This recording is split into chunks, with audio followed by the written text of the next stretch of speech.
Kalau misalnya ada kelainan atau ada hasil yang lain selain penyakit lambung dari cek darahnya, cek lab yang lainnya, itu bakal dikasih tahu atau bakal ditelepon malam harinya.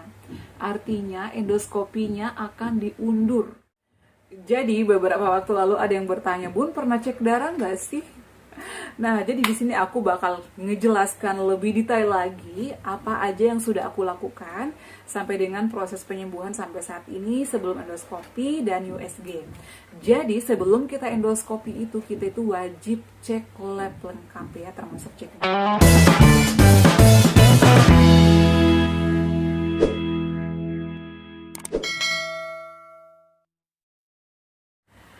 Assalamualaikum, halo semuanya, selamat datang kembali di channel aku, Adeva dan Bunda. Apa kabar? Semoga semuanya sehat selalu ya, lancar puasanya dan sehat ya. Nah, jadi di video kali ini lagi-lagi aku akan jawab pertanyaan kalian ya terkait asam lambung ya, GERD dan juga anxiety. Jadi sudah banyak ya yang nelpon aku ya. Jadi sekarang bukan lagi DM guys, tapi ada yang nelpon langsung karena memang nomor WA aku ada di Instagram ya. Jadi ada yang nanya, Bun pada saat endoskopi kamu cek darah dulu nggak? Nah, ini pertanyaan yang bagus ya, karena pada saat itu juga aku pengen cek darah, ternyata pada saat sebelum endoskopi itu kita harus cek lab lengkap, termasuk cek darah. Nah, jadi aku bakal jelasin gimana prosesnya ya, aku endoskopi, cek darah dan toraks lain dan sebagainya. Jadi di video kali ini aku bakal jelasin ya pada saat proses sebelum endoskopi sampai cek darah dan lain-lain. Jadi simak video ini sampai selesai ya, jangan di skip. Nah, jadi pada saat aku diputuskan ya oleh dokter spesialis penyakit dalam untuk dilakukan endoskopi, karena aku itu terjadi karena setelah di USG ya, jadi sebelum endoskopi kita wajib USG, cek lab, toraks, paru-paru semuanya, ginjal dicek dulu semuanya ya.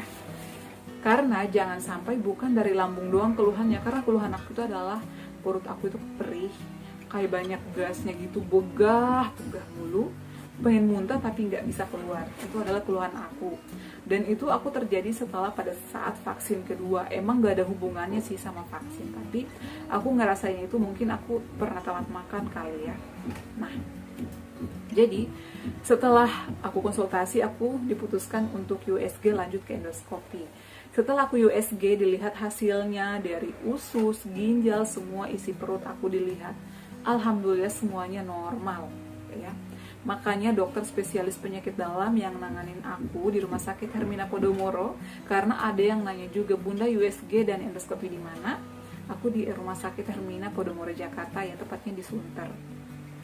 Nah, jadi setelah itu aku dirujuk lagi ke Rumah Sakit Hermina Kemayoran, karena di Rumah Sakit Hermina Podomoro itu nggak ada alat atau nggak ada fasilitas untuk melakukan endoskopi.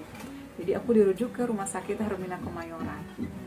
Nah, di sana aku pikir ya, dijadwalkan pada hari Selasa. Aku pikir aku langsung di endoskopi karena kan udah ada penanganan sebelumnya di dokter spesialis penyakit dalam yang di Hermina Podomoro. Ternyata tidak segampang itu, guys. Nyampe di sana aku dioper lagi ke dokter spesialis penyakit dalam ya. Aku konsultasi, aku menjelaskan, aku menceritakan apa yang aku alami, apa yang aku rasakan, kenapa aku disuruh endoskopi. Ternyata aku udah dikasih obat-obatan tapi belum ada perubahan.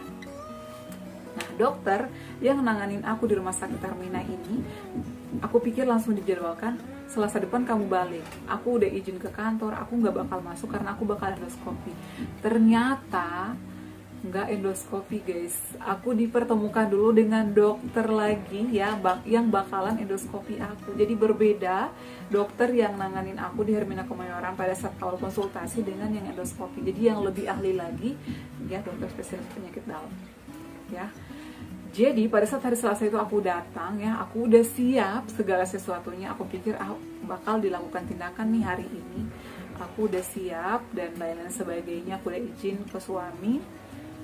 Ya udah, ternyata pada saat itu aku nggak di endoskopi, guys, cuman diwawancara apa aja yang aku keluhkan, sudah berapa lama aku menderita asam lambung, GERD dan juga anxiety. Setelah itu barulah aku dipanggil sama perawatnya. Pada saat aku dipanggil itu jam setengah 3, disuruh menunggu jam 3. Aku tuh udah siap-siap, aku pikir aku bakal di endoskopi. Ternyata enggak. Di situ aku mulai dijelaskan, kamu harus cek darah, cek lab, ya. Setelah cek lab kamu harus torak. Jadi harus dicek dulu semuanya. Aku mulai deg-degan, lah kok nggak langsung endoskopi? Dan aku itu hampir pengen komplain. Aku itu kan udah diperiksa di rumah sakit sebelumnya, kenapa di sini harus kayak gini lagi? Emang kurang pemeriksaan di rumah sakit sebelumnya? Dan ternyata prosedurnya seperti itu, karena mungkin aku bukan dokter ya, dan makanya ya udahlah nurutin aja. Pada saat itu aku ngisi formulir dulu, apakah sudah vaksin, ditanyakan juga sudah vaksin, apakah pernah terkena COVID-19, itu semuanya ditanya. Jadi semua yang terjadi pada kita itu nanti akan kerekam, seperti itu ya. Nah, pada saat aku diambil darah, itu nanti akan dicek apakah ada penyakit lain yang ada di badan aku, amit-amit sih ya, selain lambung. Dicek ya, setelah itu aku cek paru-paru ya, toraks, di hari itu juga ya. Jadi aku itu perginya itu dari pagi sampai sore ya, mau maghrib baru nyampe di rumah. Karena aku tuh pemeriksaan lab lengkap. Dan untuk hasilnya itu ada yang langsung jadi, ada yang menunggu 2 jam, dan ada yang sampai malam. Dan setelah aku cek semuanya, aku lega meskipun hasilnya belum keluar ya. Setidaknya aku bakal ketahui apa nih yang terjadi sama diri aku dengan keluhan aku seperti ini. Jadi sebelum aku pulang ke rumah, aku dipanggil lagi sama perawatnya. Aku dikasih tahu puasa dari jam 5 pagi, karena aku itu dilakukan endoskopinya jam 1 siang ya. Jadwalnya sih jam 12, tapi karena ada satu dan lain hal, jadi endoskopinya itu jam 1 dan aku pasien pertama. Dan pada saat setelah lab dan lain-lain pemeriksaan, aku dijelaskan lagi ke perawatnya, Bu, kalau misalnya ada kelainan atau ada hasil yang lain selain penyakit lambung dari cek darahnya, cek lab yang lainnya, itu bakal dikasih tahu atau bakal ditelepon malam harinya. Artinya endoskopinya akan diundur karena harus dilakukan pengobatan dulu atas penyakit yang lain. Aduh, aku mulai sedih, aku mulai kayak gimana sih ya? Duh, ternyata nggak semudah ini.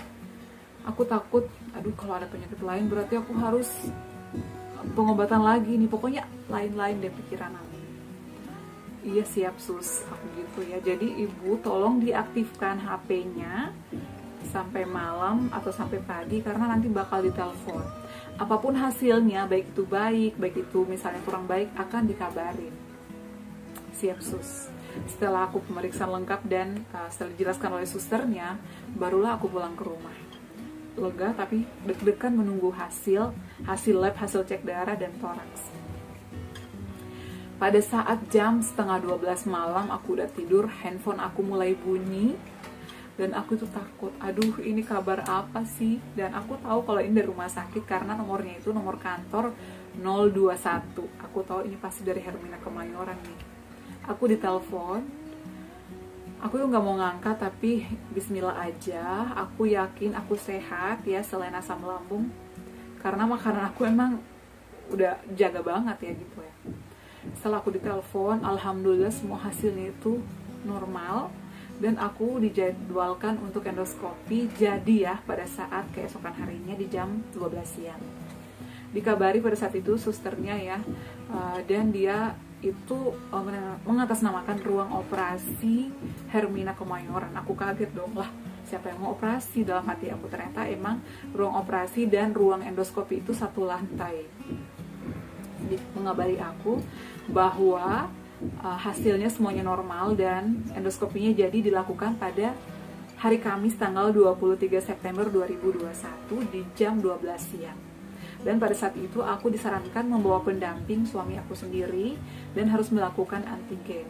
Dan kita tuh harus melakukan PCR juga ya, tapi aku di cover BPJS 1 hari sebelum endoskopi. Pokoknya pemeriksaannya itu 1 hari sebelum endoskopi, termasuk PCR, itu gratis karena di cover sama BPJS. Kecuali pendamping kita ya, atau mendampingi itu antigennya bayar sendiri ya, 90.000 lah ya. Pada saat itu kan masih tinggi ya harga antigen. Jadi pada hari H itu aku datang sama suami aku, dia di antigen. kemudian aku dilakukan tindakan endoskopi ya, dan hasil endoskopinya keluar pada saat itu juga. Aku tuh ada gastritis ya, banyak gasnya di lambung dan juga ada peradangan ya, semuanya sih masih batas normal. Cuman aku diresepkan beberapa obat dari dokter ya. Cuman aku ada resep dari dokter ya, beberapa obat-obatan yang harus aku tebus sendiri dan juga dari dokter spesialisnya. Mudah-mudahan video kali ini menjawab ya rasa penasaran kalian dan pertanyaan kalian kemarin-kemarin. Mohon maaf kalau misalnya lambat ya aku jawab pertanyaan kalian. Dan buat kalian yang selanjutnya pengen request aku share apa lagi untuk menu-menu masakan, insya Allah nanti video-videonya nyusul ya, karena aku tuh ngatur jadwal padat banget, jadi harus benar-benar memanage waktu aku ya. Dan mohon maaf kalau misalnya komenan kalian jarang dibalas ya, tapi aku tuh baca dan pasti aku akan buatkan videonya jika kalian minta. Oke, cukup sekian video kali ini, mudah-mudahan bermanfaat. Jangan lupa untuk terus dukung channel aku Adeva dan Bunda dengan cara like, comment, share, dan subscribe. Assalamualaikum warahmatullahi wabarakatuh. Sampai ketemu lagi di video-video aku selanjutnya. Bye.